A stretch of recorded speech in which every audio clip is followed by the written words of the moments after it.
जय हिंद जय भारत। दोस्तों कैसे हैं आप सभी का एक बार फिर से स्वागत है यूट्यूब चैनल विद्युत अभियांत्रिकी में। फ्रेंड्स, आज जिस टॉपिक के बारे में हम डिस्कस करने जा रहे हैं वो है कि थ्री फेज इंडक्शन मोटर का पावर फैक्टर लो क्यों होता है, क्या कारण है जिसकी वजह से थ्री फेज इंडक्शन मोटर का पावर फैक्टर लो होता है। ये क्वेश्चन बहुत ही इंपॉर्टेंट है, कई कॉम्पिटिटिव एग्जाम में पूछा गया है। मल्टीपल चॉइस क्वेश्चंस जब आते हैं तब आपको इसका रीजन हो सकता है पता है, अगर आपको आता है तो आप टिक कर देते हैं। लेकिन अगर यही क्वेश्चन आपसे इंटरव्यू में पूछा गया है और आपको इसके बारे में डिटेल में नहीं पता है तो आपके सिलेक्शन होने के चांसेस कम हो जाते हैं। क्योंकि थ्री फेज इंडक्शन मोटर का पावर फैक्टर लो होता है तो आपसे इतना बोलेंगे कि ये इंडक्टिव नेचर की होती है, लेकिन ये इतना सफिशिएंट आंसर नहीं है जिससे कि आपका इंटरव्यू सेटिस्फाई हो सके और आपके सिलेक्शन कर दे। हो सकता है 20% से इंटरव्यूअर इसके लिए आपको सिलेक्ट कर भी दे इतने से आंसर के लिए, लेकिन चांसेस ये ज्यादा हैं कि 80% आपका सिलेक्शन नहीं होगा। तो ऐसा क्या आंसर दें जिसकी वजह से आपको यह मालूम पड़ सके कि three phase induction motor power factor जो है इसका लो क्यों होता है, थ्री फेज इंडक्शन मोटर का पावर फैक्टर लो क्यों होता है। तो इस वीडियो में हम आज जानेंगे कि थ्री फेज इंडक्शन मोटर का पावर फैक्टर लो क्यों होता है। तो सबसे पहले आपको फ्रेंड्स ये पता है कि थ्री फेज इंडक्शन मोटर में दो पार्ट होते हैं, स्टेशनरी पार्ट स्टेटर एंड और आपका rotor part rotating part rotor. तो स्टेशनरी पार्ट में आपकी स्टेटर वाइंडिंग की होती है। जब हम three phase AC supply in stator winding को देते हैं तो आपका एक करंट फ्लो होता है जो कि एयर गैप में स्टेटर और रोटर के बीच में जो एयर गैप एग्जिस्ट करता है वहां पर आपका एक मैग्नेटिक फील्ड को सेट कर देता है। यह मैग्नेटिक फील्ड को सेट करने वाला करंट जो कि सप्लाई से विड्रॉ हुआ आपका ये मैग्नेटाइजिंग करंट होता है। फ्रेंड्स, ये मैग्नेटाइजिंग करंट जो होता है ये सिर्फ एयर गैप में मैग्नेटिक फील्ड को सेट करता है, जिसकी वजह से आपके स्टेटर और रोटर की जो पावर ट्रांसफर होगा वो सिर्फ ये मैग्नेटिक फील्ड के थ्रू हो जाए। यहां पर ये मैग्नेटिक फील्ड जो है मोटर के आउटपुट वर्क पे कोई इफेक्ट नहीं करता है। मतलब कि आपका अगर मोटर का जो लोड कनेक्ट है वो हैवी है या लाइट है, उसे इस मैग्नेटाइजिंग करंट पे कोई फर्क नहीं पड़ता है। मतलब कि थ्री फेज इंडक्शन मोटर में क्या हुआ कि आपकी जब एसी सप्लाई दी तो आपका मैग्नेटाइजिंग करंट फ्लो हुआ और वो एयर गैप में आपका मैग्नेटिक फील्ड को सेट कर दिया। फ्रेंड, अब हम बात करते हैं कि इस मैग्नेटाइजिंग करंट की वजह से हुआ क्या कि इसका पावर फैक्टर लो हो गया। क्योंकि ये मैग्नेटाइजिंग करंट फ्लो हो रहा है इंडक्टिव नेचर का है। इंडक्टिव नेचर का क्यों है इसके बारे में बात कर लेंगे। फ्रेंड, यहां पे ये जो हैवी इंडक्टिव नेचर का करंट है ये इसलिए है क्योंकि स्टेटर की वाइंडिंग में आपकी कॉइल्स बनाई होती है जो कि इंडक्टेंस को प्रोड्यूस करती है। जब आपका मैग्नेटाइजिंग करंट ये करंट आपकी स्टेटर वाइंडिंग में फ्लो होता है तो ये मैग्नेटिक फील्ड को प्रोड्यूस करता है और फ्लक्स को सेट कर देता है। फील्ड फ्लक्स सेट हो गया, फील्ड बन गया।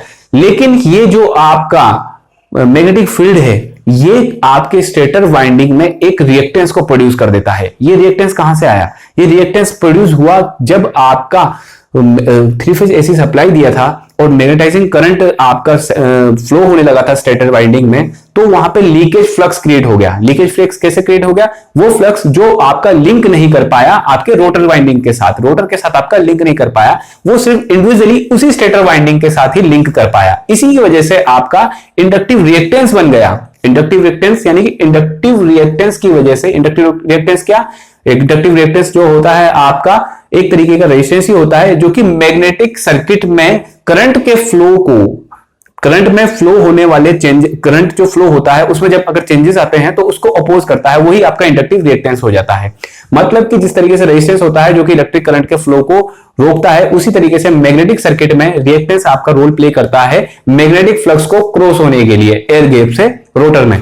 तो यहां पे बात आपको समझ में आ गई कि जब हम थ्री फेज एसी सप्लाई दे रहे हैं, थ्री फेज एसी सप्लाई देने पे आपका मैग्नेटाइजिंग करंट सेट हो गया है। मैग्नेटाइजिंग करंट सेट होने के बाद आपका जो मैग्नेटाइजिंग जो आपकी पावर है वो ट्रांसफर हो रही है स्टेटर वाइंडिंग से रोटर में, और आपका जो मैग्नेटाइजिंग करंट है ये इंडक्टिव नेचर का हो गया है। क्योंकि इंडक्टिव नेचर का होता है क्योंकि जो आपकी इंडक्टिव नेचर का मैग्नेटाइजिंग करंट वो इसलिए है क्योंकि आपका मैग्नेटिक फील्ड जो सेट हुआ वो आपका इंडिविजुअली उन्हीं स्टेटर वाइंडिंग के साथ ही कनेक्ट हुआ जो कि लीकेज फील्ड बन जाता है। ये लीकेज फील्ड आपका इंडक्टिव रिएक्टेंस को प्रोड्यूस करता है, यानी कि मैग्नेटिक फील्ड को क्रॉस नहीं होने देता है पूरी तरीके से, सिर्फ इंडिविजुअली खुद के साथ ही वो कनेक्ट हो जाता है।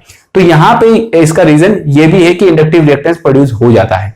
फ्रेंड, दूसरा जो बात करते हैं कि यहां पे अगर थ्री फेज इंडक्शन मोटर को लाइट लोड के साथ कनेक्ट कर देते हैं तो इसका पावर फैक्टर लो क्यों होता है।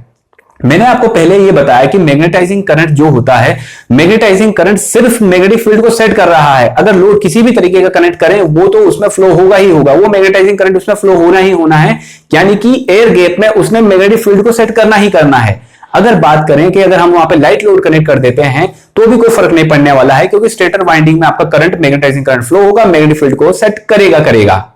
मैग्नेटिक फील्ड को उसने सेट कर दिया है और आपकी पावर ट्रांसफार्मर, पावर जो है वो ट्रांसफर हो रही है स्टेटर से रोटर के बीच में, और इसकी वजह से आपका जो इंडक्टिव रिएक्टेंस है वो ज्यादा प्रोड्यूस हो जा रहा है। इंडक्टिव रिएक्टेंस क्यों प्रोड्यूस हो रहा है? XL is equal to 2πfL, 2πfL, F frequency, L inductance, और XL आपका इंडक्टिव रिएक्टेंस। तो ये आपका प्रोड्यूस हो जा रहा है 3 फेज इंडक्शन मोटर के स्टेटर वाइंडिंग में।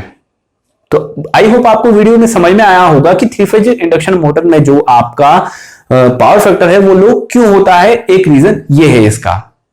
फ्रेंड, जो इसका दूसरा रीजन है कि एयर गैप आपका जो जिस तरीके से इंडक्टिव रिएक्टेंस आपका स्टेटर में प्रोड्यूस हुआ, उसी तरीके से रोटर में भी आपका इंडक्टिव रिएक्टेंस प्रोड्यूस हो जाता है, और ये आपका रीजन बन जाता है पावर फैक्टर को लो होने का। तो पावर फैक्टर लो क्यों हुआ? Air gap. आपको कई बार यह भी मालूम पूछा गया होगा कि जो 3 फेज इंडक्शन मोटर में जो एयर गैप होता है वो स्मॉल होना चाहिए। वो क्यों होना चाहिए? क्योंकि इसी वजह से आपका जो लीकेज फ्लक्स है वो कम से कम हो सके। लीकेज फ्लक्स कम होगा, रिएक्टेंस आपका इंडक्टिव रिएक्टेंस कम प्रोड्यूस होगा, क्योंकि एयर गैप कम होगा तो मैग्नेटिक फील्ड आपका अच्छे से सेट होगा। मैग्नेटिक फील्ड जो आपकी पावर ट्रांसफर होगी स्टेटर वाइंडिंग से रोटर वाइंडिंग में, वो आपकी इजीली होगी, क्योंकि मैग्नेटिक जो आपका रिएक्टेंस है वो कम मिल रहा है, इंडक्टिव रिएक्टेंस वो आपको कम मिल रहा है। तो ये इसका बहुत बड़ा, इसलिए हम बोलते हैं कि जो एयर गैप है वो कम होगा। स्मॉल एयर गैप होने की वजह से 3 फेज इंडक्शन मोटर का जो है आपका पावर फैक्टर इंप्रूव हो सकता है। लेकिन अगर आपका लाइट लोड भी कनेक्ट है, यहां पे एक इंपॉर्टेंट क्वेश्चन ये भी बनता है कि अगर लाइट लोड कनेक्ट है तो पावर फैक्टर लो क्यों होता है? अगर लाइट लोड कनेक्ट है या नो लोड है पे आपकी 3 फेज इंडक्शन मोटर रोटेट कर रही है तो पावर फैक्टर आपका 0.2, 0.4 या मैक्सिमम 0.5 तक जाता है। क्यों? क्योंकि मैग्नेटाइजिंग करंट तो सेट हो ही रहा है, मैग्नेटाइजिंग करंट तो आपका फ्लो हो ही रहा है। मैग्नेटाइजिंग करंट का काम सिर्फ मैग्नेटिक फील्ड को सेट करना है। मैग्नेटिक फील्ड आपका सेट हो गया, लेकिन क्यों? क्योंकि मैग्नेटाइजिंग करंट में करंट उसका खुद का फील्ड बनेगा। वो जो फील्ड बनेगा, कुछ फील्ड तो एयर गैप में डिस्ट्रीब्यूट हो जाएगा, कुछ फील्ड आपका इंडिविजुअली स्टेटर वाइंडिंग के साथ ही लिंक करेगा। उसकी वजह से आपका वो लीकेज फ्लक्स है, वो लीकेज फ्लक्स ने क्या किया? आपका इंडक्टिव रिएक्टेंस को प्रोड्यूस कर दिया, जो कि हम XL इक्वल टू 2πfL के रिलेशन से बता सकते हैं। F यहां पे आपकी फ्रीक्वेंसी है, L इंडक्टेंस है और XL रिएक्टेंस है। ये मैं आपको एक्सप्लेन कर चुका हूं।